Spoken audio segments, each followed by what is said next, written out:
Bonsoir à tous, bienvenue, il est 21h. Au sommaire de cette édition, la visite en Mauritanie du président sénégalais Macky Sall. Une visite d'amitié pour renforcer les relations fraternelles entre Dakar et Nouakchott.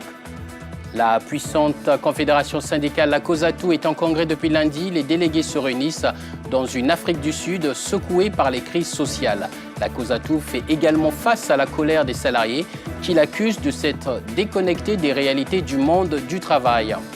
La carte postale de ce mardi nous vient du Cameroun, où on est le tourisme. Quelle politique pour faire de ce pays une destination phare? Bello Bouba Maïgari, ministre d'État, ministre du Tourisme et des Loisirs, est notre invité en fin de journal. Ouvrons cette édition par la manifestation lundi de ressortissants burkinabés et des membres et sympathisants de l'association Survie. Ils se sont retrouvés à Châtelet pour protester contre le séjour à Paris du président Blaise Compaoré et surtout contre sa réception à l'Élysée par François Hollande. D'Alassane Ouattara à Yahya Boni, en passant par Alpha Condé, le président français a reçu un bon nombre de chefs d'État africains. Autant de réceptions qui suscitent la colère des manifestants pour Survie et les défenseurs des droits de l'homme. Le candidat Hollande ne tient pas ses engagements de campagne concernant la fin de la France-Afrique. Un reportage de Salah Eddine Kakou et Leila Abliblai. L'association Survie et plusieurs autres organisations ont protesté à Paris ce lundi contre la venue de Blaise Compaoré à l'Élysée. Les militants s'opposent à cette visite et reprochent à François Hollande de ne pas respecter ses engagements. Il est temps pour François Hollande aujourd'hui de accomplir ses promesses de rupture et de changement, notamment sur ce qu'il avait dit pendant sa campagne, sur les ruptures avec la France-Afrique, comme il l'a expliqué. Et pour nous, ça passe par l'arrêt de la réception des présidents qui sont là depuis plus de 20 ans ou 25 ans pour Blaise Compaoré et qui sont l'incarnation en fait de la politique france-africaine. Une trentaine de personnes ont répondu à l'invitation des organisateurs. L'assassinat de Thomas Sankara a été mis en scène. Une lettre de la veuve de Thomas Sankara a été lue en public tandis que des militants parodiaient l'assassinat de l'ancien président burkinabé. Les manifestants dénoncent une fois encore les liens entre la France et l'Afrique. Ils protestent régulièrement depuis l'élection de François Hollande, qui a reçu depuis son arrivée à l'Élysée des chefs d'État africains. D'autres réceptions, comme celle d'Idriss Déby, le président tchadien, sont prévues dans les prochaines semaines. Cette manifestation, vous vous en doutez, n'aura pas empêché la rencontre entre François Hollande et Blaise Compaoré. Les deux hommes ont eu un entretien aujourd'hui à l'Élysée. Au menu, la situation politique au Burkina Faso, certes, mais surtout la crise au Mali. Aujourd'hui, il est de plus en plus question du déploiement d'une force africaine pour reconquérir l'intégralité du territoire malien. Mais du côté de Bamako, les choses ne sont pas aussi simples et les tractations se poursuivent. Je vous propose d'écouter le président du Burkina Faso au micro de Patricia Dreline et de Salah Eddine Gakou. Nous avons senti que le gouvernement malien n'était pas disposé à recevoir au sud, dans la partie sud, les troupes de la CEDEAO, mais préférait plutôt que les troupes se déploient dans le nord du Mali. Alors, ce qui, techniquement et sur un plan opérationnel, n'est pas possible. Alors donc, nous allons poursuivre les discussions pour voir comment et dans quelle mesure nous allons pouvoir nous entendre sur une opération conjointe.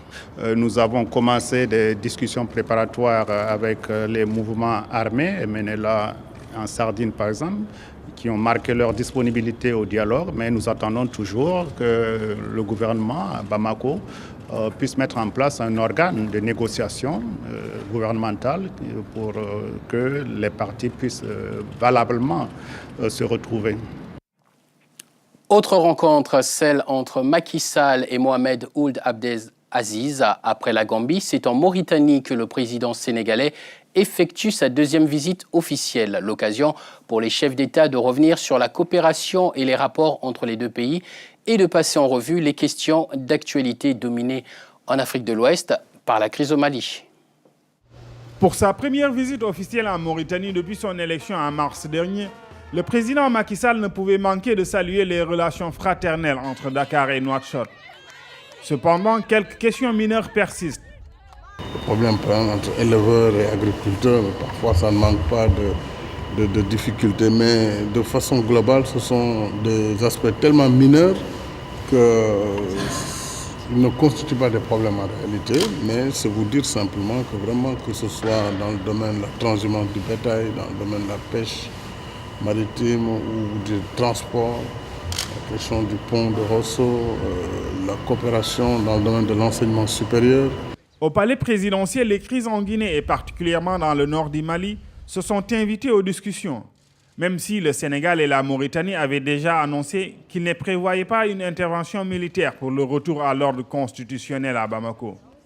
Nous avons à ce niveau aussi partagé les mêmes points de vue sur la nécessité, dans un premier temps, de parler à l'ensemble des forces présentes dans le Nord Mali qui pourraient rejoindre en tout cas le gouvernement malien et la communauté internationale sur la nécessité de recouvrer la totalité de l'intégrité territoriale du Mali.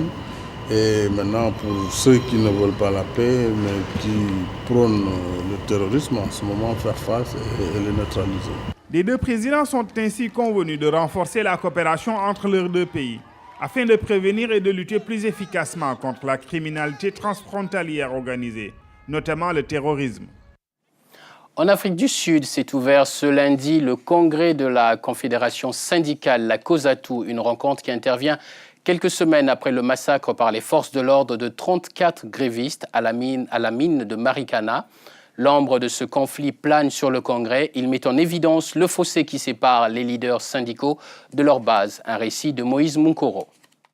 C'est une autre image des mineurs sud-africains. Quelques semaines après le massacre de la mine de Marikana qui avait fait 34 morts, c'est dans une ambiance de folie que le congrès de la Confédération syndicale sud-africaine, COSATU, s'est ouvert hier à Johannesburg. À travers cette rencontre, les délégués venus des 4 coins du pays souhaitent surtout afficher leur union. Le président de la COSATU est réélu. Ce dernier appelle à éviter toute division qui, selon lui, a été à l'origine des événements survenus à Marikana le mois dernier. Nous devons mener des réflexions sur les événements de Marikana et tirer toutes les leçons. Nous devons aussi réfléchir à comment donner du poids à la classe ouvrière. En ce moment, l'unité des ouvriers n'est pas au beau fixe. Les ouvriers ne gagneront pas s'ils sont divisés. Un message des rassemblements que le président Zuma est également venu délivrer. Depuis des mois, les grèves se multiplient dans les mines d'or et de platine dans le nord. Jacob Zuma s'inquiète de leur impact sur l'économie nationale. Les grèves, ajoutées aux autres interruptions, représentent pour les caisses de l'État un manque à gagner de 280 millions d'euros. Dépassé par un conflit qui a déjà coûté 418 millions d'euros au secteur minier, Jacob Zuma n'a pas hésité à employer ces derniers temps les grands moyens comme l'armée pour tenter de ramener le calme dans le pays. Même si la plupart des délégués de la COSATU sont plutôt favorables à Jacob Zuma, il y a de plus en plus de syndicats dissidents. À l'issue du congrès national, la COSATU décidera si elle doit rester alignée sur les positions de l'ANC dont le congrès se déroulera en décembre prochain. Et pour finir, nous recevons Bello Bouba Maïgari, ministre d'État du Tourisme et des Loisirs du Cameroun. Monsieur le ministre, bonjour. Bonjour. Merci d'avoir accepté notre invitation. Je vous propose, avant de parler de votre séjour en France et de revenir sur le tourisme au Cameroun en général, de regarder ce reportage de notre correspondante à Yaoundé. La carte postale d'un pays de l'Afrique centrale doté d'un potentiel touristique, mais qui aura quand même attendu 50 longues années avant d'être déclarée destination touristique par l'Organisation mondiale du tourisme. Mélanie BTB. Les belles plages de Kribi, une vue du centre artisanal de Maroua, le monument de la réunification à Yaoundé, ce n'est là qu'un infime échantillon du patrimoine touristique du Cameroun. Un patrimoine que les spécialistes disent riche et diversifié, d'où ce slogan qui ici si bien au Cameroun, l'Afrique en miniature. Mais ce potentiel est loin de se traduire en plus-value touristique. Il serait difficile de coller le label bien sur le tourisme camerounais. Il se porte mal.